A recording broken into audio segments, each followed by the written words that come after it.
Last ક્લાસમાં આપણે discuss કર્યું હતું ગ્રોથ એટલે કે વૃદ્ધિ.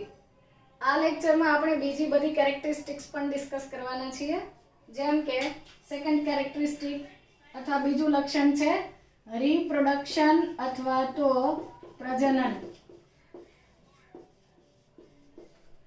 નાઉ reproduction means what? પ્રજનન એટલે શું? In case of multicellular organisms, reproduction refers to the production of progeny. Progeny બનવાની process. So reproduction refers to production or formation. Production of progeny. Progeny એટલે સંતતિ.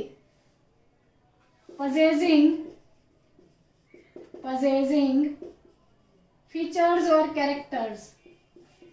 Possessing features or characters more or less similar to those of parents. Those of parents એટલે કે પિતૃ પેઢી જેવા more or less similar characters અથવા features જેની અંદર present છે, that are known as progenies. ફરીથી, reproduction is a process or it is a mechanism through which production of progeny occurs. These progeny possesses characters or features more or less similar to those of parents. So, આ જે process અથવા reproduction ની definition કોના માટે સાચી છે? Multi cellular organisms એટલે કે બહુકોષી સજીવો જે છે. In case of multicellular organisms, reproduction refers to the production of progeny possessing more or less similar features to those of parents. Parents જેવા less or more એટલે થોડા અથવા વધારે similar characters અથવા similar features ધરાવતી જે progeny છે એ સર્જવાની process એટલે પ્રજનન અથવા reproduction. તો આ થઈ ગઈ મલ્ટીસેલ્યુલર ઓર્ગેનિઝમ્સ ની વાત કે જેની અંદર progeny બને છે. These progeny possesses characters or features more or less similar to those of parents એટલે કે ઓછા વત્તા અંશે રિપ્રોડક્શન થી જે ઓર્ગેનિઝમ્સ બને છે એ પિતૃઓને એટલે કે પેરેન્ટ્સ ને મળતી આવે છે. નાઉ reproduction occurs in unicellular organisms as well as multicellular organisms. એકકોષીય સજીવો જે છે યુનિસેલ્યુલર ઓર્ગેનિઝમ્સ જે છે તેઓની અંદર પ્રજનન થાય છે અને બહુકોષી એટલે કે મલ્ટીસેલ્યુલરમાં પણ થાય છે. પણ ગ્રોથના કેસમાં આપણે યુનિસેલ્યુલર ઓર્ગેનિઝમ્સનું રિપ્રોડક્શન ફરીથી આપણે ડિસ્કસ કર્યું હતું. શું હતું કે યુનિસેલ્યુલર ઓર્ગેનિઝમ્સ જે છે તેઓ મોસ્ટલી સેલ ડિવિઝન કરીને રિપ્રોડક્શન કરે છે, or we can say they undergo usually asexual method of reproduction. એટલે કે એકકોષી સજીવોમાં મોસ્ટલી યુનિસેલ્યુલર ઓર્ગેનિઝમ્સમાં મોસ્ટલી અલિંગી અથવા એસેક્સ્યુઅલ રિપ્રોડક્શન જોવા મળે છે. સો another criteria is that in case of unicellular organisms, it is similar to that of growth. એટલે કે યુનિસેલ્યુલર ઓર્ગેનિઝમ્સ ની અંદર રિપ્રોડક્શન અને ગ્રોથ બંને એકબીજા સાથે ઇન્ટરકનેક્ટેડ ઇન્ક્લુઝિવ ઇવેન્ટ્સ છે, એકબીજાથી છૂટા પાડી શકાતા નથી. જ્યારે બહુકોષી એટલે કે જે મલ્ટી સેલ્યુલર ઓર્ગેનિઝમ્સ ની આપણે વાત કરીએ તો તેઓની અંદર રિપ્રોડક્શન ની અંદર બહુ અલગ અલગ પેટર્ન્સ છે. કોઈની અંદર સેક્સ્યુઅલ અને અસેક્સ્યુઅલ બંને છે, કોઈ ઓર્ગેનિઝમમાં ફક્ત એટલે કે ઓન્લી સેક્સ્યુઅલ રિપ્રોડક્શન છે, તો કેટલાક પ્લાન્ટ્સમાં વેજીટેટિવ પ્રોપેગેશન છે એટલે કે વાનસ્પતિક પ્રજનન છે. તો ચાલો ડિસ્કસ કરીએ in case of multicellular organisms. Multicellular organisms ની અંદર રિપ્રોડક્શન થી પ્રોડ્યુસ થતી પ્રોજેની પેરેન્ટ્સ જેવા સિમિલર કેરેક્ટર્સ હોય છે, ફીચર્સ ધરાવે છે. ઓકે, મલ્ટીસેલ્યુલર ઓર્ગેનિઝમ્સ જે છે તેઓની અંદર અસેક્સ્યુઅલ રિપ્રોડક્શન જોવા મળે છે, વેજીટેટિવ પ્રોપેગેશન જોવા મળે છે પ્લાન્ટ્સમાં, અને લિંગી પ્રજનન એટલે કે સેક્સ્યુઅલ રિપ્રોડક્શન પણ જોવા મળે છે. તો આ ત્રણ મેથડ છે, અલિંગી, વાનસ્પતિક અને લિંગી પ્રજનન.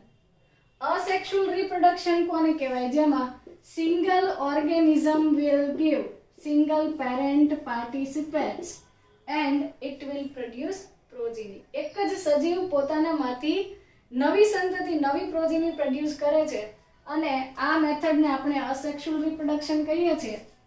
તેના એક્ઝામ્પલની વાત કરીએ તો ફંજાઈ અથવા ફૂગની કેટલીક સ્પીસીઝ એવી છે કે જેઓની અંદર અસેક્સ્યુઅલ સ્પોર્સ બને છે, અલિંગી સ્પોર્સ અથવા બીજાણુઓ. લાખોની અથવા હજારોની સંખ્યામાં આવા અલિંગી બીજાણુઓ અથવા અસેક્સ્યુઅલ સ્પોર્સ જે છે એ ફૂગમાં ઉદ્ભવે છે અને આ સ્પોર્સ અથવા જે બીજાણુઓ છે એ સ્કેટર્ડ થાય છે, ફેલાય છે હવાના માધ્યમથી, પાણીના માધ્યમથી. તો વોટર કે એરના મીડિયમથી એ સ્પ્રેડ થઈ અને અલગ અલગ જગ્યાએ પાછા નવા આ જ ફંજાઈ અથવા તો આ જ ફૂગ જેવા નવા માઇસિલિયમ અથવા નવા કવકજાળ બનાવે છે. તો આ અસેક્સ્યુઅલ રિપ્રોડક્શનની એક ટેકનિક છે. બીજું છે બડિંગ એટલે કે કલિકા સર્જન. આ બડિંગ અથવા કલિકા સર્જન જે છે એ બહારથી કેટલાક સેલ્સનો માસ જે છે એ કલિકા બનાવે છે, બડ બનાવે છે અને પછી છૂટી પડી જાય છે. આવું હાઇડ્રા અને ઈસ્ટમાં જોવા મળે છે. આ પણ તમે 10th માં રિપ્રોડક્શન વાળા ચેપ્ટરમાં ભણી ગયા છો. Then a very important example is true regeneration. સાચું પુનઃ સર્જન, ટ્રુ રીજનરેશન. રીજનરેશન એટલે ફરીથી બનાવવું. પ્લેનેરિયા અથવા ફ્લેટવર્મ્સ જે છે, પ્લેનેરિયા ઓર વી કેન સે ફ્લેટવર્મ્સ એટલે કે ચપટા કૃમિઓ જે છે, પ્લેનેરિયા છે, તેઓની અંદર સાચું રીજનરેશન અથવા ટ્રુ રીજનરેશન જોવા મળે છે. જેની અંદર સપોઝ આ એક પ્લેનેરિયા છે અને તમે તેના બોડીના 3 ફ્રેગમેન્ટ્સ કરી દીધા, 3 ટુકડા કરી દીધા. તો આ 3 જે અલગ અલગ ભાગમાં તેનું બોડી ડિવાઈડ થયું, આ 3 ફ્રેગમેન્ટના સેલ્સ એટલે કે તેના કોષો સેલ ડિવિઝન કરે છે અને આ એક સેગમેન્ટમાંથી આખો પ્લેનેરિયા, આમાંથી બીજો પ્લેનેરિયા અને આમાંથી ત્રીજો, આમ એક પ્લેનેરિયાના 3 સેગમેન્ટ કર્યા તો નવા 3 પ્લેનેરિયા મળે છે. સો પર્ટિક્યુલર આ ટ્રુ રીજનરેશન છે કે જેમાં કટ થયેલા પાર્ટ્સમાંથી હોલ બોડી એટલે કે આખું જે તે એનિમલનું બોડી છે એ પ્રોડ્યુસ થઈ જાય છે. So true regeneration is present in planaria or flatworms. જ્યારે નોર્મલ રીજનરેશનનું બીજું એક્ઝામ્પલ આપું કે ગરોળી એટલે કે લિઝાર્ડ, એની પૂંછડી કપાઈ જાય તો એની જે ટેલ છે એ રીજનરેટ થાય એટલે કે જે બોડીના ભાગ પરથી ટેલ અથવા પૂંછડી કટ થઈ ગઈ હતી તો લિઝાર્ડ જે છે એ નવી પૂંછડી રીજનરેટ કરે છે, સર્જે છે. બટ જે કપાયેલી ટેલનો ટુકડો હતો તેમાંથી ફરી પાછી નવી લિઝાર્ડ બનતી નથી. તો એ સાચું રીજનરેશન નથી, એ રિપેરેટિવ છે. જ્યારે અહીંયા કેવું રીજનરેશન છે, કમ્પ્લીટ, કે જેટલા ફ્રેગમેન્ટ તમે 5 સેગમેન્ટ કરશો તો 5 પ્લેનેરિયા બનશે. So true regeneration is a kind of asexual reproduction in case of planaria. Okay. Another example of asexual method is fragmentation. Fragmentation અથવા અવખંડન પદ્ધતિ છે જેમાં આવી રીતે ટુકડાઓ દ્વારા ટુકડા થઈ જાય છે બોડીના અને તેમાંથી નવું બોડી અથવા નવો ઓર્ગેનિઝમ બને છે. તો આ ફ્રેગમેન્ટેશનના એક્ઝામ્પલમાં ફંજાઈ અથવા સર્ટન વેરાયટીઝ ઓફ ફંગી, ફૂગની કેટલીક સ્પીસીઝમાં આવું થાય છે. પ્રોટોનિમા ઓફ મોસિસ, પ્રોટોનિમા ઓફ મોસિસ. મોસ જે છે દ્વિઅંગી વનસ્પતિ છે, બ્રાયોફાઇટા છે અને તેનું પ્રોટોનિમા જે છે, પ્રતંતુ જે છે તે પણ અવખંડન અથવા ફ્રેગમેન્ટેશનથી રિપ્રોડક્શન કરે છે, અસેક્સ્યુઅલ મેથડ છે. અને filaments algae, filaments algae, filaments algae એટલે કેવી આલ્ગી કે જેની અંદર તંતુમય લીલ કહીએ આપણે તેને. તો ફૂગ, પ્રોટોનિમા ઓફ મોસિસ અને ફિલામેન્ટસ આલ્ગી એટલે કે તંતુમય લીલ, મોસના પ્રતંતુ અને ફૂગની અંદર અસેક્સ્યુઅલ રિપ્રોડક્શનની કઈ ટેકનિક છે? અવખંડન અથવા તો ફ્રેગમેન્ટેશન, જેમાં ટુકડાઓ બને છે બોડીના અને તેમાંથી નવું બોડી ક્રિએટ થાય છે. True regeneration in case of planaria. Then body અથવા કલિકા સર્જન જે છે એ હાઇડ્રા અને ઈસ્ટમાં જોવા મળે છે. ફંજાઈની કેટલીક વેરાયટીઝની અંદર અલિંગી બીજાણુ એટલે કે અસેક્સ્યુઅલ સ્પોર્સ બને છે. તો આ રીતે અસેક્સ્યુઅલ રિપ્રોડક્શન થાય છે, જ્યારે સેક્સ્યુઅલ રિપ્રોડક્શન જે છે એટલે કે લિંગી પ્રજનન જે છે એ હાયર પ્લાન્ટ્સ અને હાયર એનિમલ્સમાં જોવા મળે છે. હાયર પ્લાન્ટ્સ એટલે કે ઉચ્ચ કક્ષાની વનસ્પતિઓ અને હાયર એનિમલ્સ એટલે ઉચ્ચ કક્ષાના પ્રાણીઓ, તેઓની અંદર સેક્સ્યુઅલ રિપ્રોડક્શન એટલે કે લિંગી પ્રજનન જોવા મળે છે. જ્યારે હાયર પ્લાન્ટ્સની કેટલીક સ્પીસીઝમાં રૂટ, સ્ટેમ કે લીફ થી એટલે કે મૂળ, પ્રકાંડ કે પર્ણના કેટલાક ભાગોમાંથી નવું બોડી બને છે અને એટલે તેને વાનસ્પતિક પ્રજનન અથવા વેજીટેટિવ પ્રોપેગેશન કહેવામાં આવે છે. તો એ તમે further morphology of flowering plants અથવા બીજા ચેપ્ટર્સની અંદર તેને એક્ઝામ્પલ સ્ટડી કરશું. ઇન શોર્ટ, ઓર્ગેનિઝમ જે છે, લિવિંગ ઓર્ગેનિઝમ્સ એટલે કે જે સજીવો છે, તેઓની અંદર સેક્સ્યુઅલ રિપ્રોડક્શન, અસેક્સ્યુઅલ રિપ્રોડક્શન અથવા તો વેજીટેટિવ પ્રોપેગેશન થી નવી પ્રોજેનિસ બને છે. That means all organisms can reproduce by sexual or they can have asexual method. પણ જરૂરી નથી કે બધા જ ઓર્ગેનિઝમ્સમાં રિપ્રોડક્શન થતું હોય. હા, એ લખીએ એના પહેલા એ પણ જણાવી દઈએ કે no non-living components are able to reproduce એટલે કે કોઈ પણ નિર્જીવ ઘટકો, non living components are able to reproduce મતલબ કે મતલબ કે કોઈ પણ નિર્જીવ ઘટકો પ્રજનન દર્શાવતા નથી, અલિંગી પ્રજનન પણ નહીં. તો પછી ડેફિનેટલી આપણે રિપ્રોડક્શનને ડિફાઇનિંગ કેરેક્ટરિસ્ટિક કેવી જોઈએ? ના, આપણે શું લખ્યું હતું કે અનએક્સેપ્શનલી બધા જ ઓર્ગેનિઝમ્સ, બધા જ લિવિંગ ઓર્ગેનિઝમમાં પ્રેઝન્ટ હોવી જોઈએ.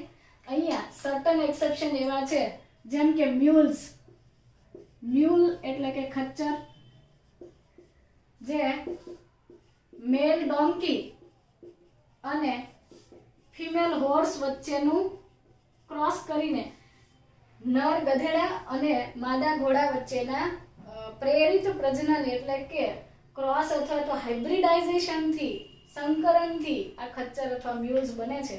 અને આ ખચ્ચર અથવા મ્યુલ્સ જે છે તેની અંદર 63 ક્રોમોઝોમ્સ છે અને આથી તેઓ ગેમેટ્સ બનાવી નથી શકતા. ગેમેટ્સ બને એટલે કે જન્યુ બને ત્યારે અર્ધીકરણ એટલે કે માયોસિસ અથવા મિયોસિસ થાય ત્યારે ગેમેટ્સ જે છે એ ટ્વાઇઝેન હોય તો તેમાંથી એન થાય.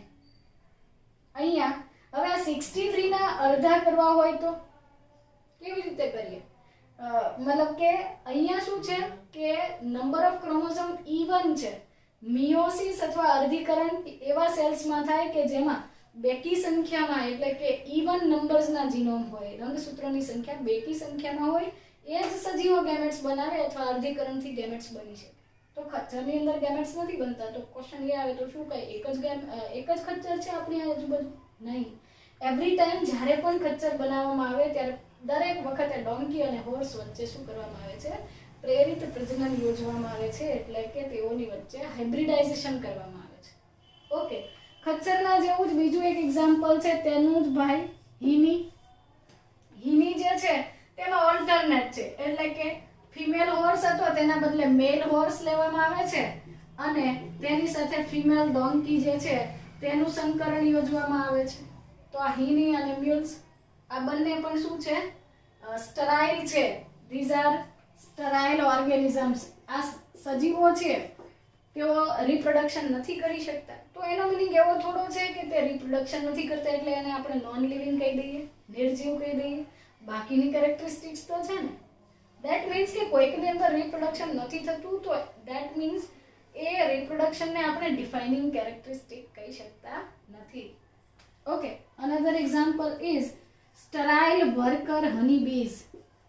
વર્કર હની બીઝ જે છે એટલે કે કામદાર મધમાખી જે છે એ પણ સ્ટરાઇલ છે, એ પણ પ્રજનન કરી શકતી નથી. વાય?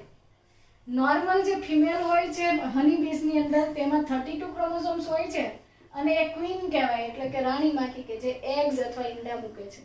તેમાંથી સર્જાતા જે એગ્સ છે 16 ક્રોમોઝોમ્સ વાળા હોય છે અને આ સિંગલ મતલબ કે આ 16 ક્રોમોઝોમ વાળા 16 રંગસૂત્ર વાળા જે આ ઓવમ અથવા અંડકોષો છે તેમાંથી જ આ વર્કર બીજ બની જાય છે. તો આની પાસે ક્રોમોઝોમનો એક જ સેટ છે એટલે કે આ સ્ટરાઇલ વર્કર બીજ જે છે દે આર હેપ્લોઇડ. તેઓ એકકીય છે, તેમાં ક્રોમોઝોમ્સ, નંબર ઓફ ક્રોમોઝોમ કેવા છે? સિંગલ સેટ છે. That's why they can not reproduce. તેઓ પ્રજનન કરી શકતા નથી. અનધર એક્ઝામ્પલ, ચાલો હાયર એનિમલ્સ ની વાત કરીએ તો સ્ટરાઇલ હ્યુમન કપલ્સ, એટલે કે several thousands of human couples are there who are unable to reproduce. તેઓ પણ પ્રજનન દ્વારા સંતતિ સર્જી શકતા નથી. તેઓને પણ જે પ્રોજેની છે એ નથી. તો સ્ટરાઇલ હ્યુમન કપલ્સ છે એ પણ રિપ્રોડક્શન નથી કરતા. ધેટ મીન્સ, તો શું આપણે એવું કહીએ કે જે સ્ટરાઇલ કપલ્સ છે અથવા તો સ્ટરાઇલ હનીબીઝ છે અથવા સ્ટરાઇલ મિનિક્સ, મ્યુલ્સ, આ બધા નિર્જીવ છે, નોન લિવિંગ છે? ના, એ બધા લિવિંગ છે. તો લિવિંગ હોવા માટેની આ એકદમ શું કહેવાય તેને વ્યાખ્યાયિત કરતી વિલક્ષણતા નથી. That's why reproduction can not be taken as defining characteristic. Okay, તો બે કેરેક્ટરિસ્ટિક થઈ ગઈ, ગ્રોથ અને રિપ્રોડક્શન.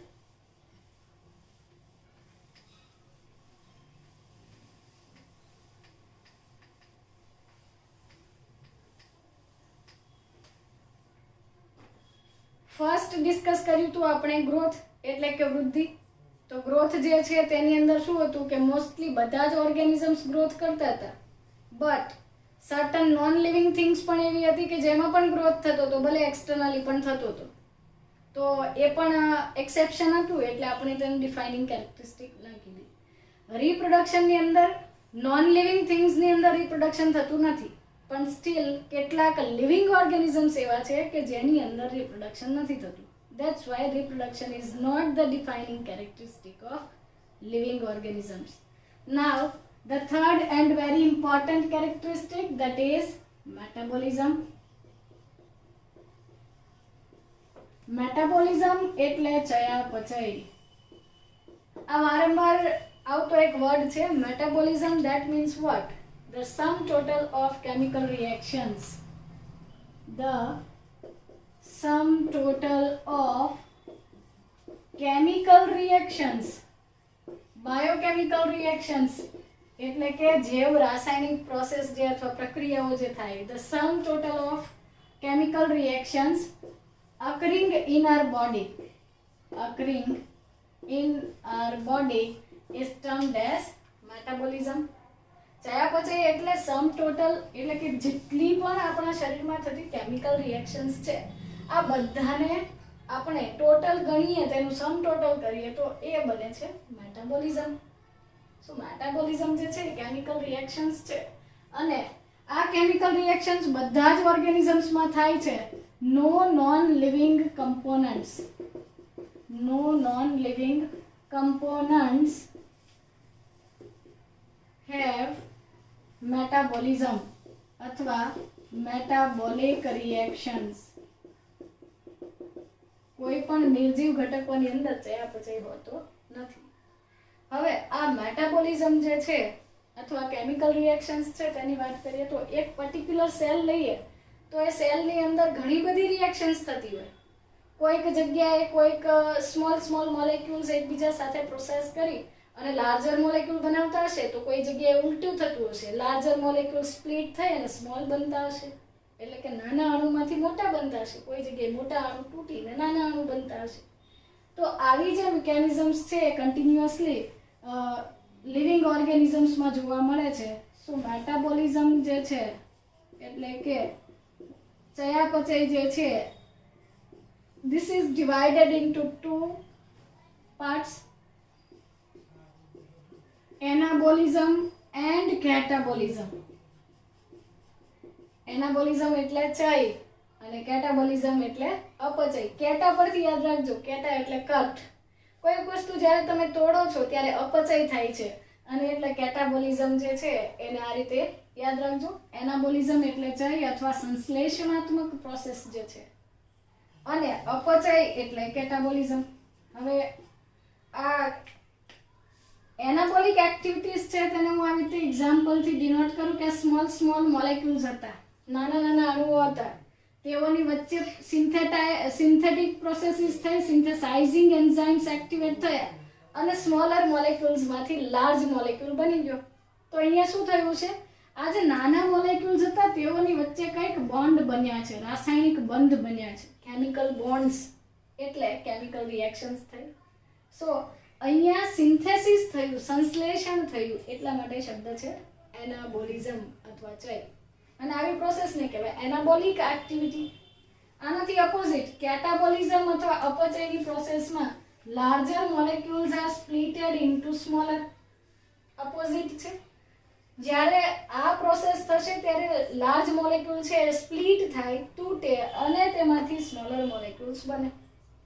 સીધી વાત છે કે જ્યારે મોલેક્યુલ સ્પ્લિટ થઈને નાના મોલેક્યુલ્સ બને છે ત્યારે એમની વચ્ચેના કેમિકલ બોન્ડ્સ જે છે તૂટે છે. કેમિકલ બોન્ડ્સ તૂટવાથી એનર્જી જે છે, એનર્જી લિબરેટ થાય છે, ઉર્જા જે છે એ મુક્ત થાય છે. અને એટલે કેટાબોલિક રિએક્શન્સ જે છે એ એક્ઝર્ગોનિક છે, ઉર્જા ત્યાગી છે. કેવી રિએક્શન્સ છે? એક્ઝર્ગોનિક એટલે કે ઉર્જા ત્યાગી છે, એનર્જી રિલીઝ કરતી પ્રોસેસ છે. જ્યારે અહીંયા શું કરીએ છીએ, ચયની પ્રોસેસ જે છે એનાબોલિક એક્ટિવિટી, ત્યારે રાસાયણિક બંધ અથવા કેમિકલ બોન્ડ બને છે, એટલે આ પ્રોસેસ એન્ડરગોનિક છે. એન્ડરગોનિક ધેટ મીન્સ ઉર્જાગ્રાહી છે, એટલે કે એનર્જી તેની અંદર કેમિકલ બોન્ડ્સની અંદર એનર્જી સ્ટોર થાય છે. ચાલો તો આ થઈ ગઈ ચય અને અપચયની વાત, એટલે કે એનાબોલિક એક્ટિવિટીઝ અને કેટાબોલિક એક્ટિવિટીઝ. હું તમને ફરીથી થોડું તેનું વધારે ડિટેલમાં એક એક્ઝામ્પલ આપું તો તમે સારી રીતે સમજી શકશો કે એનાબોલિક અને કેટાબોલિક એક્ટિવિટીઝ આપણે ડેઈલી બેઝિસ પર સ્ટડી કરીએ છીએ. જુઓ, એનાબોલિક રિએક્શન્સ જે છે એ તમે કેટલા યર્સથી સ્ટડી કરો છો. ફોટોસિન્થેસિસ, પ્રકાશ સંશ્લેષણ. પ્રકાશ સંશ્લેષણની જે પ્રોસેસ છે તેમાં 6CO2 + 12 H2O એટલે કે 6 કાર્બન ડાયોક્સાઇડ અને 12 પાણીના અણુઓ જે છે એ સનલાઇટની પ્રેઝન્સમાં એટલે કે સૂર્યપ્રકાશની હાજરીમાં શું બનાવે છે? C6H12O6 એટલે કે ગ્લુકોઝ બનાવે છે. સાથે સાથે ઓક્સિજન રિલીઝ કરે છે અને બાય પ્રોડક્ટમાં વોટર પણ રિલીઝ કરે છે. પણ અહીંયા કાર્બન ડાયોક્સાઇડ અને વોટર જે છે નાના મોલેક્યુલ્સ છે, તેઓનો તમે અણુભાર એટલે કે તેનો મોલેક્યુલર વેઇટ લેશો તો નાનો છે. જસ્ટ લાઈક વોટર જે છે તેનો એટોમિક વેઇટ અથવા તેનો અણુભાર જે છે, મોલેક્યુલર વેઇટ એ 18 છે, 18 યુનિટ છે. જ્યારે ગ્લુકોઝ જે છે તેનો મોલેક્યુલર વેઇટ છે 180. સિમિલરલી કાર્બન ડાયોક્સાઇડ જે છે તો તેનો જે મોલેક્યુલર વેઇટ જે છે એ કેટલો છે? 40 to 44 જેટલો હોય છે. તો 40 અને મતલબ કે આ 20 અને 40 ની નજીકના આંકડા છે. જ્યારે અહીંયા આ 180 છે, મતલબ સ્મોલર મોલેક્યુલ્સમાંથી લાર્જર મોલેક્યુલ્સ બને છે. આ જે પ્રોસેસ છે તેમાં શું થયા? અહીંયા જોશો તો તમે જોઈ શકશો કે કાર્બન અને ઓક્સિજન વચ્ચે અહીંયા બોન્ડ હતો, અહીંયા હાઇડ્રોજન અને ઓક્સિજન વચ્ચે હતો. બટ આ ગ્લુકોઝ બને છે તેની અંદર કાર્બન કાર્બન વચ્ચે, કાર્બન હાઇડ્રોજન, કાર્બન ઓક્સિજન, મતલબ સર્ટન નવા કેમિકલ બોન્ડ્સ બને છે. સો આ જે છે એન્ડરગોનિક એટલે કે ઉર્જાની જરૂર પડે એવી ઉર્જાગ્રાહી પ્રક્રિયા છે, એન્ડરગોનિક રિએક્શન છે. આનાથી ઉલટું C6H12O6 એટલે કે આવો ગ્લુકોઝ આપણા સેલ્યુલર લેવલ પર સેલ્યુલર રેસ્પિરેશન થાય, જ્યારે તેનું કોષીય શોષણ થાય ત્યારે રેસ્પિરેશનની પ્રોસેસમાં આ ગ્લુકોઝમાંથી 6CO2 અને 6H2O જે છે એટલે કે 6 પાણીના અણુ અને 6 ગ્લુકોઝના અણુ ફરીથી રિલીઝ થઈ જાય છે, મુક્ત થઈ જાય છે. અને તેની સાથે 36 એપ્રોક્સિમેટલી 38 to 36 ATPs રિલીઝ થાય છે. જ્યારે આ બનાવતી વખતે ATP યુઝ થાય છે. તો આ એન્ડરગોનિક છે અને આ એક્ઝર્ગોનિક છે. આ બધું તમે ડિટેલમાં સ્ટડી કરશો આગળના ચેપ્ટર્સમાં. ઇન શોર્ટ એટલું યાદ રાખો કે ફોટોસિન્થેસિસ જે છે એ એનાબોલિક રિએક્શન છે, બીકોઝ તેમાં કેમિકલ બોન્ડ્સ બને છે. અને રેસ્પિરેશન જે છે એ કેટા એટલે કે કટ પરથી કેટાબોલિક રિએક્શન છે, બીકોઝ તેમાં બોન્ડ તૂટે છે. કોમ્પ્લેક્સમાંથી સિમ્પલ મોલેક્યુલ્સ બને છે. પહેલામાં ઉલટું હતું, સિમ્પલમાંથી કોમ્પ્લેક્સ બને છે. તો બંને એકબીજાના ઓલ્ટરનેટ છે. સો આવી મેટાબોલિક રિએક્શન્સ જે છે એ લિવિંગ ઓર્ગેનિઝમ્સમાં થાય છે બટ નોન લિવિંગ કમ્પોનન્ટ્સમાં થતી નથી. So metabolic activities can be taken as defining characteristic. તેને આપણે વ્યાખ્યાયિત કરતી વિલક્ષણતા કહી શકીએ. પણ હજુ એક એક્ઝામ્પલ લઈએ કે સપોઝ આપણે આ મેટાબોલિક રિએક્શન્સને જોવી હોય તો એક ટેસ્ટ ટ્યુબની અંદર કલ્ચર મીડિયમ લઈ લઈએ અને તેની અંદર કોઈક સેલ્સ નાખીએ તો પ્રોસેસ જોઈ શકીએ. ઓકે, સેલ્સ નથી નાખતા. સપોઝ આપણે એક એક્ઝામ્પલ લઈએ કે હું સ્ટાર્ચનું દ્રાવણ અથવા સ્ટાર્ચનું સોલ્યુશન લઉં. બટાકા જે છે તેનો સ્ટાર્ચ જે છે તેને પાણીમાં મિક્સ કરી અને ગરમ પાણીમાં મિક્સ કરીને આપણે એનું સોલ્યુશન બનાવીએ છીએ. આ સ્ટાર્ચની અંદર આપણે સલાઇવરી એમાઇલેઝ નાખીએ છીએ. એટલે કે જે તે પર્સન છે તેની સલાઇવા એટલે કે લાળ, તેની અંદર ટાઇલિન અથવા તો એમાઇલેઝ નામનો એન્ઝાઇમ છે કે જે સ્ટાર્ચને માલ્ટોઝમાં કન્વર્ટ કરે છે. હવે આ સલાઇવરી એમાઇલેઝ નામનો એન્ઝાઇમ અથવા ઉત્સેચક તમે અથવા કોઈ વ્યક્તિનો લાળ રસ જે છે એ થોડો આમાં નાખી દો તો જેવી રીતે તમારા માઉથમાં એટલે કે બકલ કેવિટી મુખ ગુહાની અંદર સ્ટાર્ચમાંથી આ ટાઇલિન એન્ઝાઇમની હેલ્પથી શું બનતું હતું? માલ્ટોઝ બનતું હતું. એવી જ રીતે આ ટેસ્ટ ટ્યુબમાં પણ થશે. તો એનો મિનિંગ શું લેવો કે આ ટેસ્ટ ટ્યુબમાં જે સોલ્યુશન છે એને લિવિંગ કહી દેવું. આ સિસ્ટમ મતલબ કે અહીંયા જે દ્રાવણ છે એ પણ આપણા અંદર થતી પ્રોસેસ જેવી પ્રોસેસ અહીંયા કરે છે. તો શું આપણે તેને લિવિંગ ઓર્ગેનિઝમ એટલે કે સજીવ કહીએ અથવા તેને નિર્જીવ કહેવું? ના, આ જે કેમિકલ રિએક્શન અહીંયા થઈ રહી છે તેના બેસિસ ઉપર તેને આપણે નોન લિવિંગ તો ન કહી શકીએ પણ લિવિંગ એ ના કહી શકીએ કારણ કે અહીંયા સેલ્સ નથી, ટિશ્યુઝ નથી, છતાં પણ રિએક્શન થાય છે. તો આ જે ટેસ્ટ ટ્યુબની જે સિસ્ટમ અથવા ટેસ્ટ ટ્યુબની પ્રણાલી છે તેને આપણે લિવિંગ થિંગ અથવા તો જીવંત વસ્તુ કહી શકતા નથી. This is not any living organism or living thing, but yes, the process occurring in this test tube, that is living reaction. એટલે કે સજીવમાં જોવા મળતી એક પ્રોસેસ છે તેના જેવી પ્રોસેસ છે એટલે તેને આપણે લિવિંગ રિએક્શન કહી શકીએ બટ લિવિંગ થિંગ કહી શકતા નથી. તો આ મેટાબોલિક રિએક્શન્સ થાય છે અથવા કેવી રીતે થાય છે તેનું ડેમોન્સ્ટ્રેશન થઈ ગયું અથવા આપણે તેને કેવી રીતે સમજીએ એ એક્ઝામ્પલ થઈ ગયું. ઓકે, તો થર્ડ જે કેરેક્ટરિસ્ટિક હતી મેટાબોલિઝમ અથવા ચયાપચય. જે બધા જ યુનિસેલ્યુલર ઓર્ગેનિઝમ્સ હોય તો પણ મેટાબોલિઝમ થાય છે, મલ્ટીસેલ્યુલર હોય તો પણ થાય છે, પ્લાન્ટ્સમાં પણ થાય છે, એનિમલ્સમાં પણ થાય છે. બધા જ ઓર્ગેનિઝમ્સની અંદર મેટાબોલિક રિએક્શન્સ થતી હોવાથી metabolism can be taken as the defining characteristic of organism. સજીવને વ્યાખ્યાયિત કરતી વિલક્ષણતા કહેવાય કારણ કે બધા ઓર્ગેનિઝમમાં છે, બધા જ સજીવોમાં છે પણ કોઈ નોન લિવિંગ થિંગ્સ અથવા ઓબ્જેક્ટ જે છે બિન નિર્જીવ વસ્તુઓની અંદર આવું નથી થતું. એટલે આ ચયાપચય છે એ સજીવને વ્યાખ્યાયિત કરતી વિલક્ષણતા કહેવાય. Okay, fourth example cellular organization. Cellular organization એટલે કે કોષીય આયોજન.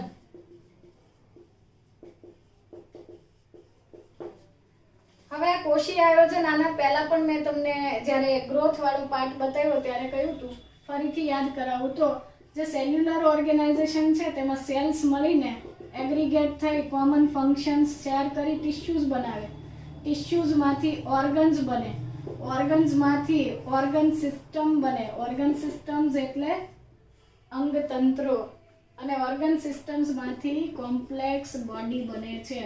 Complex body in the sense કે જટિલ શરીર બને છે. સેલ્સ એટલે કે કોષો, કોષો એકબીજા સાથેની આંતરક્રિયાથી બનાવે છે પેશીઓ એટલે કે ટિશ્યુઝ, તેમાંથી બને છે અંગો, અંગોમાંથી બને છે અંગતંત્ર અને અંગતંત્રમાંથી જટિલ દેહનું નિર્માણ થાય છે એટલે કે કોમ્પ્લેક્સ બોડી ક્રિએટ થાય છે. તો આ સેલ્યુલર ઓર્ગેનાઇઝેશન છે એ બધા જ લિવિંગ્સમાં હોય છે. જસ્ટ લાઈક અમીબા, બેક્ટેરિયા, આ બધાની અંદર સેલ્સ છે. આ વાયરસની અંદર સેલ પ્રોપર નથી, તો એ જ્યારે તમે સ્ટડી કરશો ત્યારે આપણે એવું લખીશું કે વાયરસ છે એ લિવિંગ અને નોન લિવિંગ કમ્પોનન્ટ્સ વચ્ચેની કનેક્ટિંગ લિંક છે. કનેક્ટિંગ લિંક એટલે એકબીજાને જોડતી કડી છે. એ કોઈક વખતે સજીવ જેવા લક્ષણ ધરાવે, કોઈ વખતે નિર્જીવ જેવા. તો એ પછી ડિસ્કસ કરીશું. બટ બાકીના જે પણ જેટલા લિવિંગ ઓર્ગેનિઝમ્સ છે બધાની અંદર કાં તો સેલ છે એટલે કે તેઓ સેલ્સથી બનેલા છે. કેટલાક ઓર્ગેનિઝમ્સ એવા છે કે જેમાં સેલ્સે મળીને ટિશ્યુઝ બનાવી છે. કેટલાક એવા છે કે જેમાં ટિશ્યુઝ એટલે કે પેશીઓ મળીને અંગો બને છે, જેમ કે પ્લાન્ટ્સ, વનસ્પતિઓ. મૂળ, પ્રકાંડ, પર્ણ એટલે કે રૂટ, સ્ટેમ, લીફ. ઓર્ગન સુધીનું બને છે, તેની અંદર અંગો બને છે પણ અંગતંત્ર બનતા નથી. જ્યારે હાયર એનિમલ્સ એટલે કે ઉચ્ચ કક્ષાના પ્રાણીઓની અંદર અંગતંત્ર ધરાવતા જટિલ દેહ છે એટલે કે કોમ્પ્લેક્સ બોડી જોવા મળે છે.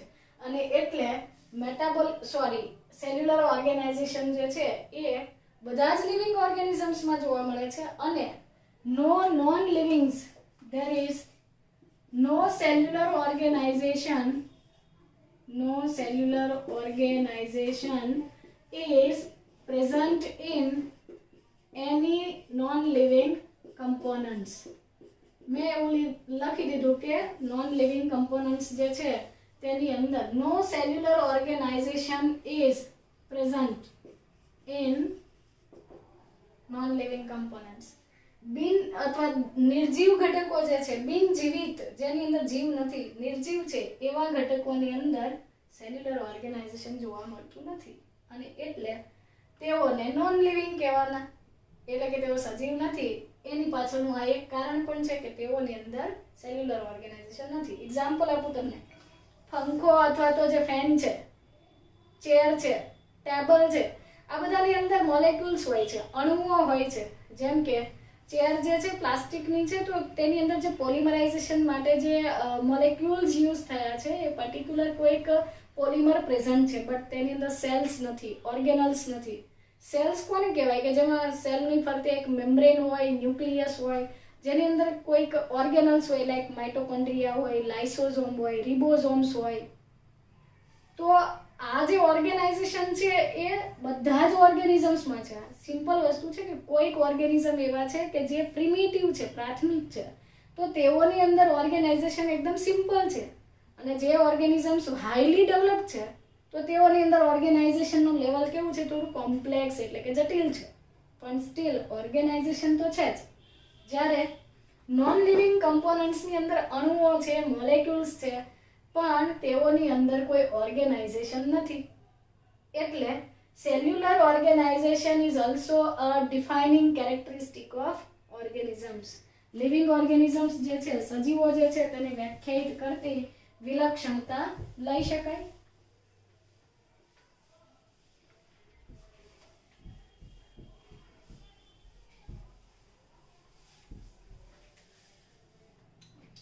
So, cellular organization is also a defining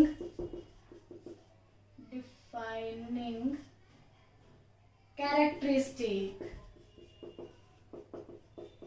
of living organisms.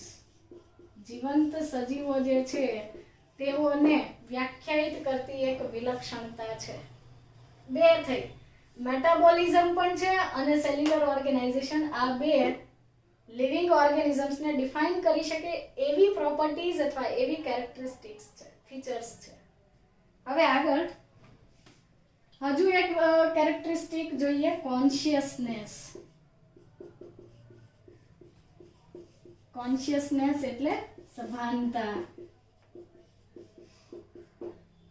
Consciousness is we can say that it is a technical term or technical characteristic that is present in all organisms. સભાનતા છે વત્તે ઓછે અંશે બધા જ સજીવોમાં present છે. But જ્યારે કોન્શિયસનેસને define કરીએ ત્યારે it is highly complicated mechanism અથવા કેરેક્ટરિસ્ટિક. Technically it is a complicated characteristic of human or other organisms. સભાનતા જે છે એ જટિલ લાક્ષણિકતા છે જેને આપણે ઇઝીલી ડિફાઇન નથી કરી શકતા. પહેલો ક્વેશ્ચન એ છે કે શું કોન્શિયસનેસ ક્વોન્ટિટી છે કે ક્વોલિટી છે? જથ્થો છે કે ગુણાત્મક છે? જથ્થાત્મક એટલે ક્વોન્ટિટી અને ક્વોલિટેટિવ એટલે ગુણાત્મક. એક ક્વોન્ટિટી છે, જથ્થો છે. કોઈકની અંદર એ વધારે છે, કોઈકની અંદર ઓછો છે. એક જ ઓર્ગેનિઝમમાં અલગ અલગ ટાઈમે અલગ છે. જુઓ, તમારું જ એક્ઝામ્પલ લઈ લો. તમે જ્યારે અર્લી મોર્નિંગ ઉઠો છો ત્યારે તમે બહુ કોન્શિયસ છો. હું તમને પૂછી લઉં કે ચાલો કોન્શિયસનેસને ડિફાઇન કરો, એટલે તમે તરત ડિફાઇન કરી શકો છો? નહીં. એ ટાઈમે આપણી કોન્શિયસનેસ કેવી છે? ઓછી છે. પણ તમે જ્યારે એક્ઝામનું પેપર લખતા હોય ને લાસ્ટ 5 મિનિટ્સ બાકી હોય ત્યારે તમારી કોન્શિયસનેસ કેવી છે? એકદમ વધારે છે. જ્યારે તમે ઊંઘમાં છો, એકદમ ડીપલી સ્લીપ છે, મતલબ કે એકદમ બહુ ગાઢ નિંદ્રામાં છો, that time the consciousness is very less. કોઈ વખત વધી જાય છે તો કોઈ વખત ઘટી જાય છે. જ્યારે તમે એકદમ કોઈક શું કહેવાય ઇમરજન્સી કન્ડિશનમાં છો, એકદમ ટ્રાફિકમાં ફસાયા છો અને તમારે સ્પીડમાં કોઈ જગ્યાએ હોસ્પિટલે પહોંચવાનું છે, એ ટાઈમે તમે બહુ એલર્ટ છો, એકદમ અલર્ટ છો. તો that time consciousness is very high, but during sleeping the consciousness is very law. So consciousness અથવા સભાનતા જે છે એ દરેક સજીવમાં પ્રેઝન્ટ છે. કોઈકની અંદર વધારે છે, કોઈકની અંદર ઓછી છે. તેને અધર વર્ડ્સમાં એવું કહી દઉં તો કોન્શિયસનેસને આપણે કનેક્ટ કરી શકીએ કે ability to respond, ability to sense the environment. આની સાથે આપણે કનેક્ટ કરી શકીએ. કેમ? કોન્શિયસનેસ હોય તો જ આપણે આપણા સરાઉન્ડિંગ એન્વાયરમેન્ટને સેન્સ કરી શકીએ ને. તમે બેસો છો, રીડિંગ કરી રહ્યા છો ને કોઈ મસ્ત એકદમ સરસ પરફ્યુમ છાંટીને આવે છે તમારી બાજુમાંથી ને તમારું ધ્યાન તો રીડિંગ કરવામાં છે, છતાં પણ તમને સ્મેલ આવે છે. પણ તમે જ્યારે ઊંઘમાં છો, એકદમ ગાઢ નિંદ્રામાં છો, that time we can smell.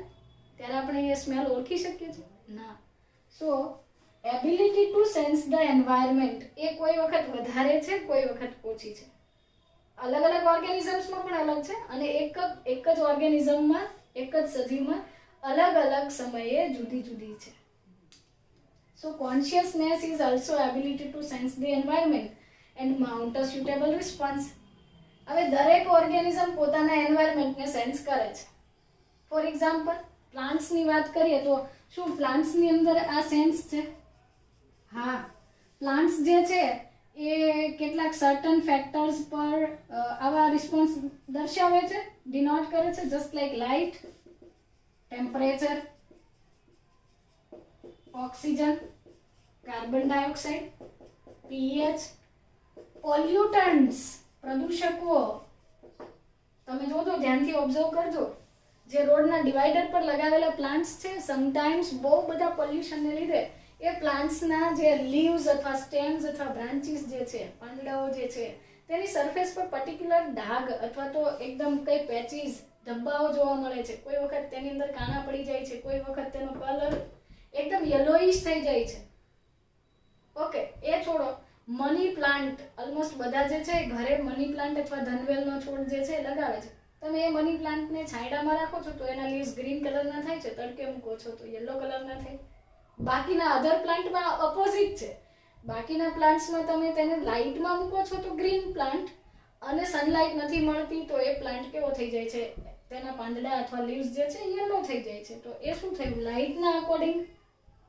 સૂર્યમુખી, sunflower, જે સનલાઇટની ડિરેક્શન છે એ બાજુ નમે છે. ક્રોકસ અને ટ્યુલિપના ફ્લાવર્સ હાઈ ટેમ્પરેચર પર જ બ્લોઝમ થાય, ખુલે છે. કેટલાક પ્લાન્ટ્સ જે છે એ વધારે ટેમ્પરેચરને સહન કરી શકે છે તો કેટલાક નથી કરી શકતા. જેમ કે બ્રાયોફાઇટ્સ અને ટેરિડોફાઇટ્સ, દ્વિઅંગી અને ત્રિઅંગી વનસ્પતિઓ જે છે એ એકદમ ઓછું અથવા મધ્યમ ટેમ્પરેચર છે ત્યાં જ રહે છે.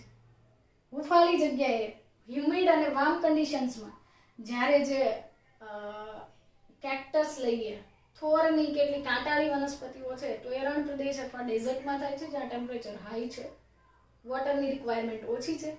સો આ પ્લાન્ટ્સ પણ કેટલાક water, light, temperature, oxygen, carbon dioxide, pollutants, pH વગેરે જે ફેક્ટર્સ છે તેની સામે રિસ્પોન્સ કરે છે. અને તમે એ પણ જાણો છો કે કેટલાક પ્લાન્ટ્સમાં સાંજના સમયે તેના લીવ્સ જે છે, પાંદડાઓ જે છે, ભીડાઈ જાય છે, એટલે કે ક્લોઝ એકદમ એ શું કહેવાય છે, ચીમડાઈ જાય છે. જો પ્લાન્ટને આપણે પાણી નથી આપતા તો એ સુકાઈ જાય છે. તો આ બધા શું થયા? Ability to sense the surrounding, એમની પ્રત્યેનો કોઈ સ્પેસિફિક તેણે શું કર્યો, રિસ્પોન્સ આપે છે ને. તો પ્લાન્ટ્સની અંદર પણ કોન્શિયસનેસ છે, બટ હાઈએસ્ટ કોન્શિયસનેસ, સૌથી વધારે કોન્શિયસનેસ જે છે એ હ્યુમન્સમાં જોવા મળે છે. In case of human, it is very difficult to define the consciousness.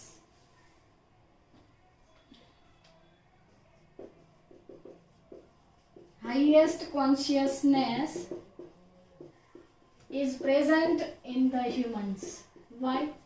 Because humans have the complicated nervous system. We have most complex nervous system. ચેતાતંત્ર જે છે આપણું, બ્રેઇન અને સ્પાઇનલ કોર્ડ, મગજ અને કરોડરજ્જુ. So our nervous system is very complex, and so that we have highest consciousness. આપણો response જે છે, humans can respond to any stimuli very faster. આપણે કોઈ પણ સ્ટિમ્યુલેશન આવ્યું, સ્ટિમ્યુલી એટલે ઉત્તેજના, તમને કોઈક સ્મેલ આવે છે તો તરત ખબર પડી જાય છે. ટેમ્પરેચર જે ઇન્ક્રીઝ થયું તો તરત ખબર પડી ગયું, ડિક્રીઝ થયું તો પણ ખબર પડી ગયું. તો હ્યુમન્સની અંદર હાઈએસ્ટ લેવલ ઓફ કોન્શિયસનેસ છે, અને સર્ટન એક્સટેન્ટ પર હ્યુમન જે છે એ વેધરની કન્ડિશન્સને પ્રિડિક્ટ પણ કરી શકે છે અને સરાઉન્ડિંગમાં ચેન્જીસ પણ કરી શકે છે. હું તમને એક્ઝામ્પલ આપું કે કોઈક વખત એકદમ સમરના માહોલમાં બપોરના ટાઈમે ખૂબ વધારે ગરમી છે, તો એ ટાઈમે પ્લાન્ટ્સ છે એ કોઈ જગ્યાએ જ્યાં શેડો છે અથવા ઓછી લાઇટ છે અથવા છાંયડો છે ત્યાં જઈ શકે છે નહીં. બટ આપણે જે છે એ કેટલાક સર્ટન એન્વાયરમેન્ટલ ચેન્જીસને પ્રિડિક્ટ પણ કરી શકીએ છીએ. કે ક્લાઉડી વેધર હોય તો આપણને એવું લાગે છે કે ઓ આજે તો વરસાદ આવશે, ભલે ને પછી વિન્ટર હોય, છતાં પણ આપણે શું કરીએ છીએ, પ્રિડિક્ટ કરીએ છીએ. સર્ટન ચેન્જીસ પણ કરીએ છીએ આપણે, તેના અકોર્ડિંગ આપણી અંદર ચેન્જીસ કરીએ છીએ. આપણે બહુ ગરમી હોય તો ત્યાંથી છાંયડા બાજુ મૂવમેન્ટ કરીએ છીએ, અથવા તો ફેન ઓન કરીએ છીએ, અથવા ઘણા બધા ચેન્જીસ કરીએ છીએ. So we have the highest consciousness. Human પાસે વધારે કોન્શિયસનેસ અથવા સભાનતા હોવાની પાછળનું કારણ, મેઇન રીઝન છે કે આપણું નર્વસ સિસ્ટમ જે છે, ચેતાતંત્ર છે, એ સૌથી વધારે વિકસિત છે, કોમ્પ્લેક્સ છે. બીજું, હ્યુમન્સ જે છે એ આ કોમ્પ્લેક્સ નર્વસ સિસ્ટમના લીધે we can respond to any stimuli very faster. આપણે ખૂબ ઝડપથી પ્રતિચાર આપીએ છીએ અને સર્ટન એક્સટેન્ટ પર અમુક બાબતોને આપણે પ્રિડિક્ટ કરીએ છીએ, અથવા તો પહેલેથી આપણને એવો પરિસ્થિતિનો તાગ મેળવીએ અથવા આપણે એવું ધારી લઈએ કે ના આજે આવું થશે, અને તેના અકોર્ડિંગ આપણે આપણી અથવા એન્વાયરમેન્ટની સર્ટન સિચ્યુએશન ચેન્જ પણ કરતા હોઈએ છીએ. જેમ કે ખૂબ ગરમી લાગે એ ટાઈમે આપણે ફેન ઓન કરતા હોઈએ, ખૂબ અને બહુ ઠંડી હોય તો ફેન અથવા એસી આપણે બંધ કરીએ છીએ. So we have these abilities. That's why the consciousness is also the defining characteristic. બધી ઓર્ગેનિઝમ્સમાં તમે યુનિસેલ્યુલર ઓર્ગેનિઝમનું એક્ઝામ્પલ લઈ લો, એટલે કે ઈ કોલી બેક્ટેરિયા લઈ લો. ગ્લુકોઝના મીડિયમમાં, એટલે કે ગ્લુકોઝ નામની શર્કરા નાખો છો તેના સરાઉન્ડિંગમાં, તો એ ગ્રો થાય છે, અને કોઈ કેમિકલ નાખી દો છો, કોઈ મેડિસિન નાખો છો તો એનું ડેથ પણ થઈ જાય છે. તો એ કોન્શિયસનેસ, એની અંદર પણ એબિલિટી ટુ સેન્સ સરાઉન્ડિંગ છે, પોતાની આસપાસના જે સરાઉન્ડિંગ છે તેના રિસ્પોન્સ આપે છે, એ સ્ટિમ્યુલી પ્રત્યે કોઈ પ્રતિચાર આપે છે. ઓકે, તો આ થઈ ગઈ કોન્શિયસનેસની વાત અથવા સભાનતાની વાત. હવે હ્યુમન્સની અંદર હાઈએસ્ટ કોન્શિયસનેસ છે, એ વાત સાચી છે, પણ એનસીઈઆરટીમાં ફરી પાછો એક ક્વેશ્ચન કર્યો છે કે what about the brain dead human beings. કેટલાક એવા હ્યુમન પેશન્ટ છે કે જે હોસ્પિટલમાં બ્રેઇન ડેડ છે, જેનું મગજ કામ કરતું બંધ થઈ ગયું છે, અને આર્ટિફિશિયલ હાર્ટ લંગ મશીનથી તેને રિપ્લેસ કર્યા છે. એટલે તેમાં મગજ તો કામ નથી કરતું, એટલે હાર્ટ એટલે કે હૃદય અને લંગ્સ જે છે તેના જેવું કામ કરી શકે એવા પંપ અથવા મશીન સાથે તેને જોડી દીધું છે, બોડીને વેન્ટિલેશન પર રાખેલા છે. તો આવા જે હ્યુમન્સ છે, અથવા તો જેને તમે એક્સ્ટ્રા કેર આપીને હોસ્પિટલમાં સપોર્ટ રાખીને મૂકી રાખ્યા છે અથવા તો તેમની ટ્રીટમેન્ટ કરી રહ્યા છો, તો આવા દર્દીઓ શું કોન્શિયસ છે, સબકોન્શિયસ છે કે નોન કોન્શિયસ છે, અથવા એ નિર્જીવ થઈ ગયા, નોન લિવિંગ થઈ ગયા? હવે આ ક્વેશ્ચન છે તેને હું ફરીથી યાદ કરાવું કે કોન્શિયસનેસ જે છે એ ક્વોન્ટિટી છે, ક્વોલિટી નથી. તેની અંદર પણ કોન્શિયસનેસ છે, પણ કોન્શિયસનેસ કેવી થઈ ગઈ છે? ઓછી થઈ ગઈ છે. સાવ ઓછી થઈ ગઈ છે એવું નથી. મતલબ કે બ્રેઇન ડેડ છે, તેનું બ્રેઇન કામ કરતું બંધ થઈ ગયું છે. બ્રેઇન ડેડ હોવાના લીધે અથવા તો તેનું મગજ કામ નથી કરતું એ રીઝનથી they have lost the coordination with other system. Coordination એટલે સહનિયમન. બ્રેઇનના લીધે બાકીના ઓર્ગન સિસ્ટમ જે છે પ્રોપરલી બ્રેઇન તેને કંટ્રોલ કરતું હતું, બટ બ્રેઇનનો જે કંટ્રોલ છે એ છૂટી જવાના લીધે બાકીના ઓર્ગન સિસ્ટમ વચ્ચેનું કોઓર્ડિનેશન કેવું થઈ ગયું છે? બંધ થઈ ગયું છે. છતાં પણ આવા બ્રેઇન ડેડ જે ઓર્ગેનિઝમ્સ અથવા તો જે પેશન્ટ છે they have least amount of consciousness. તેઓની અંદર કોન્શિયસનેસ છે પણ ઓછી છે. અગર જો એમની અંદર કોન્શિયસનેસ ન હોય, કોમામાં જે પેશન્ટ છે તેની અંદર, તો તમે તેને સર્ટન જે ડ્રગ અથવા તો જે દવા, ઇન્જેક્શન્સ આ બધું આપો છો, તેના સામે કોઈક વખત હીલ થતા હોય, એટલે કે ફરીથી કોમામાંથી નોર્મલ લાઈફ જીવી શકતા હોય એવા પણ કેસીસ બને છે. તેનો અર્થ કે તમે જે દવા અથવા મેડિસિન આપો છો તેની સામે તો તેનું બોડી અથવા તેના સેલ્સ જે છે તે રિસ્પોન્સ કરે છે, પ્રતિક્રિયા આપે છે. તો રિસ્પોન્સ મળતો હોવાથી આ બ્રેઇન ડેડ જે પેશન્ટ છે તેઓ પણ કોન્શિયસ છે, તેની અંદર પણ કોન્શિયસનેસ છે, પણ કેવી છે? ઓછી છે. જ્યારે તમે ડ્રાઇવિંગ કરો છો અથવા તમે એક્ઝામનું પેપર લખો છો એ ટાઈમે તમારી અંદર કોન્શિયસનેસ વધારે છે. સ્લીપિંગના પીરિયડમાં તમારી કોન્શિયસનેસ કેવી છે? ઓછી છે. સો આવી કોન્શિયસનેસ જે છે એ more or less present in all organisms. જે લોઅર એનિમલ્સ અને લોઅર પ્લાન્ટ્સ છે અથવા યુનિસેલ્યુલર પ્રોકેરિયોટ્સ જેટલા પણ સજીવો છે, ઓર્ગેનિઝમ્સ છે, બધાની અંદર ઓર્ગેનિઝમ્સની અંદર કોન્શિયસનેસ એટલે કે સભાનતા છે. they have ability to respond their surrounding. પોતાના પર્યાવરણ પ્રત્યે તેઓ પ્રતિક્રિયા આપે જ છે. અને આ જે પ્રતિક્રિયાઓ જે છે એટલે કે રિસ્પોન્સ જે છે, આ રિસ્પોન્સ કેવો હોય છે? કેમિકલ હોય, ફિઝિકલ હોય, ફિઝિયોલોજિકલ હોય, બાયોલોજિકલ હોય. કેમિકલ રિસ્પોન્સ એટલે કે કેમિકલ્સ પ્રત્યે તમને કોઈ મેડિસિન મળે છે અને તમારા બોડીની અંદર રહેલા માઇક્રોબ્સ છે તેનું ડેથ થઈ જાય છે, તો એ કેમિકલ રિસ્પોન્સ થયો. ફિઝિકલ રિસ્પોન્સ એટલે કે તમને ગરમી લાગી અને તમારા બોડીમાંથી ગરમી લાગે છે અને તમે છાંયડામાં જતા રહો છો, તો એ બિહેવિયર થયું. ત્યાર પછી આપણે ગરમીની જ ઋતુની અંદર આપણા બોડીમાંથી નેચરલી સ્વેટિંગ થયું, પસીનું થયું, તો એ ફિઝિયોલોજિકલ એટલે કે દેહધાર્મિક પ્રતિચાર થયો. અથવા તમે ગુસ્સામાં કોઈક વસ્તુ ફેંકો છો અથવા કોઈની સામે મારામારી પર ઉતરી આવો છો, તો એ ફિઝિકલ જોઈ શકાય એવો પ્રતિચાર છે. તો આ બધા રિસ્પોન્સ જે છે કોન્શિયસનેસની સાથે ઇન્ટરકનેક્ટેડ છે. આવા રિસ્પોન્સ જે છે નોન લિવિંગ્સની અંદર ક્યારેય જોવા મળ્યા નથી. That's Y consciousness is also a defining characteristic of organisms. તો 3 defining properties થઈ. પહેલી હતી મેટાબોલિઝમ એટલે કે ચયાપચય, જે બધા સજીવોમાં એટલે કે બધા ઓર્ગેનિઝમ્સમાં છે પણ નોન લિવિંગ્સમાં નથી. સેકન્ડ હતી સેલ્યુલર ઓર્ગેનાઇઝેશન એટલે કે સેલ્સ, ટિશ્યુ, ઓર્ગન સિસ્ટમ. આ બધું બધા ઓર્ગેનિઝમ્સમાં છે, નોન લિવિંગમાં પ્રેઝન્ટ નથી. કોન્શિયસનેસ એટલે કે સભાનતા અથવા ability to respond the surrounding એટલે કે પર્યાવરણ પ્રત્યેની પ્રતિક્રિયા. તો આ આપણી અંદર છે બટ બાકીના નોન લિવિંગ્સમાં નથી. નાઉ કોન્શિયસનેસ અને સેલ્યુલર ઓર્ગેનાઇઝેશન, મેટાબોલિઝમ અને કોન્શિયસનેસ સાથે ઇન્ટરકનેક્ટેડ છે ઇમર્જન્સ. ઇમર્જન્સ સમજાવું તમને. એકબીજા વચ્ચેની ઇન્ટરેક્શન છે. ઇમર્જન્સનું એક્ઝામ્પલ અથવા તો એવું કહીએ કે the properties of cells are not because of constituent cells but due to the interaction of constituent cells. એટલે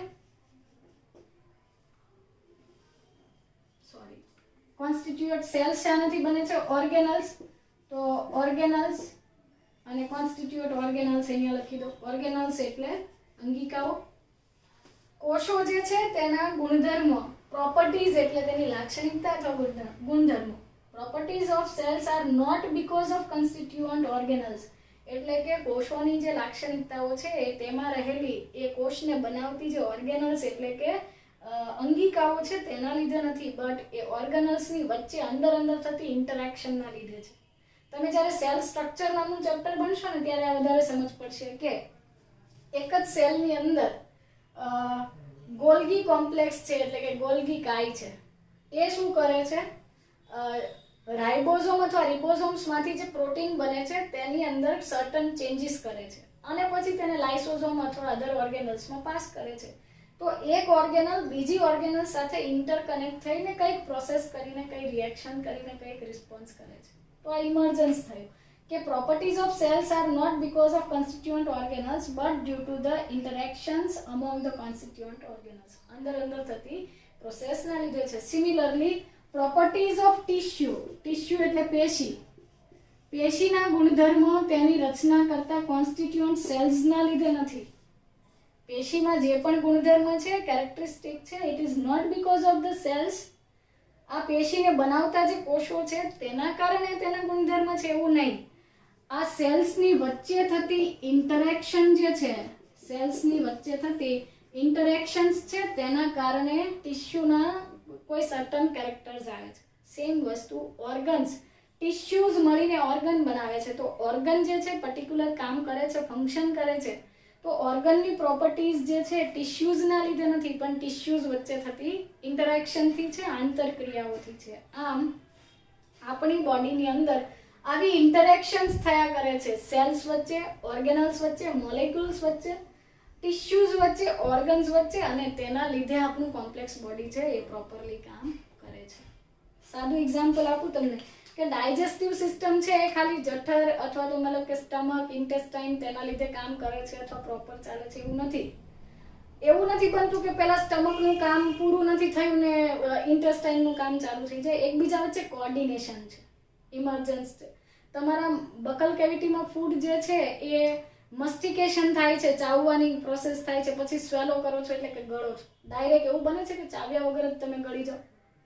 હા, એ લિક્વિડ અથવા સોફ્ટ મટીરિયલ હોય તો ડિફરન્ટ વસ્તુ, પણ તમે ક્રિસ્પી વસ્તુ અથવા હાર્ડ મટીરિયલ ખાઓ છો કોઈ બી ફૂડ સ્ટફ, તો એ હાર્ડ વસ્તુને તમે પહેલાં શું કરો છો? સ્મૂથ કરો છો, મસ્ટિકેટ કરો છો અને પછી સ્વેલો કરો છો. વારાફરતી પ્રોસેસ થાય છે. તો આ કોર્ડિનેશન પણ ઇમ્પોર્ટન્ટ છે. અને આ ઇમર્જન્સ એટલે આપણા બોડીની અંદર એકબીજા વચ્ચે થતું સહનિયમન અથવા તો એકબીજાની સાથે પૂરક બનીને થતું કાર્ય. ટિશ્યુઝની પ્રોપર્ટી સેલ્સના લીધે નહીં પણ સેલ્સમાં થતી ઇન્ટરેક્શન્સના લીધે છે. આ રીતે એ કહી શકાય. તો આપણે 5 શું કહેવાય પ્રોપર્ટીઝ ભણ્યા. તો આ ઇમર્જન્સ જે છે, આ પ્રોપર્ટીઝ જે છે તેને આ સેલ્સની અંદર થતી ઇન્ટરેક્શન્સ કે ટિશ્યુમાં થતી ઇન્ટરેક્શન્સ છે તેને આપણે સેલ્યુલર ઓર્ગેનાઇઝેશન અથવા મેટાબોલિક રિએક્શન સાથે કનેક્ટ કરી શકીએ. સો આપણે અલગથી ઇમર્જન્સ જે છે તેને કોઈ પ્રોપર્ટી તરીકે કાઉન્ટ નથી કરતા. So in case of organisms, living ઓર્ગેનિઝમ્સને ડિફાઇન કરતી આ મેઇન 3 ડિફાઇનિંગ કેરેક્ટરિસ્ટિક્સ છે: મેટાબોલિઝમ, સેલ્યુલર ઓર્ગેનાઇઝેશન અને consciousness. Okay, so now we can define human or so living organisms કોને કહીશું? સેલ્ફ રેપ્લિકેટ થતી હોય એટલે કે જેઓ પ્રજનન કરી શકે છે, ગ્રોથ કરી શકે છે. સેલ્ફ રેગ્યુલેટિંગ છે, જાતે પોતાની જાતનું નિયમન કરે છે, રેગ્યુલેટ અથવા કંટ્રોલ કરે છે. ઇન્ટરેક્ટિવ છે, ઇન્ટરેક્ટિવ એટલે અંદર આંતરક્રિયા કરે છે, ઓર્ગન વચ્ચે, સેલ્સ વચ્ચે, ટિશ્યુઝ વચ્ચે ઇન્ટરેક્ટિવ છે. And they have ability to respond the stimuli. એટલે કે બહારથી કોઈ સ્ટિમ્યુલેશન, એક્સટર્નલી તમે બહારથી કોઈ ઉત્તેજના આપો છો, ટચ અથવા તો સ્મેલ અથવા કેમિકલ રિએક્શન્સ અથવા કેમિકલ ચેન્જીસ છે તો તેને આ સ્ટિમ્યુલી જે છે ટેમ્પરેચર જે છે તેને આપણે રિસ્પોન્સ કરી શકીએ, ઓળખી શકીએ છીએ. These are defined as living. સજીવો અથવા જીવંત સજીવો એને કહેવાય કે જે સેલ્ફ રેપ્લિકેટ કરે છે, સેલ્ફ કંટ્રોલ અથવા રેગ્યુલેટ કરે છે. તેની અંદર ઇમર્જન્સ થાય છે એટલે કે ઇન્ટરેક્ટિવ છે મેટાબોલિઝમના લીધે. Ability to respond the stimuli છે અને આવી જેની અંદર કેરેક્ટરિસ્ટિક્સ છે તેને આપણે લિવિંગ ઓર્ગેનિઝમ્સ કહીએ. એનસીઆરટીમાં એક અગત્યનો પોઈન્ટ એ પણ છે કે all living organisms of present, past and future are interconnected with each other. એટલે one another, all living organisms of present, past and future have some common characteristics. ભૂતકાળમાં થઈ ગયેલા, હાલના અને ફ્યુચરના જે એનિમલ્સ અથવા પ્લાન્ટ્સ અથવા ઓર્ગેનિઝમ્સ છે તેઓ એકબીજા સાથે ઇન્ટરકનેક્ટેડ છે because they have the genetic interactions અથવા તેઓ જે છે એ સર્ટન જીનેટિક કેરેક્ટર્સ એકબીજાને પાસ કરે છે. જેમ કે આપણા જે શું કહેવાય પેરેન્ટ્સ છે તેના જીનેટિક મટીરિયલ આપણી બોડીમાં આવે છે અને આપણા જીનેટિક મટીરિયલ્સ છે આપણા પછીની પ્રોજેનીમાં જશે. સો જીનેટિક મટીરિયલ અથવા જનીન દ્રવ્ય જે છે તેનો આ ફ્લો ચાલતો હોવાના લીધે પ્રેઝન્ટ, પાસ્ટ અને ફ્યુચરના ઓર્ગેનિઝમ્સ એકબીજા સાથે કનેક્ટેડ છે, એકબીજા જેવા મળતા છે પણ લેસ ઓર મોર અમાઉન્ટમાં. બધા એક્ઝેક્ટ કોપી છે એવું નહીં, થોડા ઘણા અંશે એકબીજાને મળતા આવે છે અને થોડા ઘણા તેઓ એકબીજાથી જુદા પડે છે. જે જુદાપણું છે તેને વેરિએશન કહેવાય છે અથવા ભિન્નતા કહેવાય. એ આપણે પછી આગળ ડિસ્કસ કરીશું. સો આ થઈ ગઈ ડિફાઇનિંગ કેરેક્ટરિસ્ટિક્સ ઓફ ઓર્ગેનિઝમ્સ એટલે કે સજીવને વ્યાખ્યાયિત કરતી મુખ્ય વિલક્ષણતાઓ. ત્યાર પછી આપણે જૈવ વિવિધતા અથવા બાયોડાયવર્સિટી જે છે એ ટોપિક લઈશું.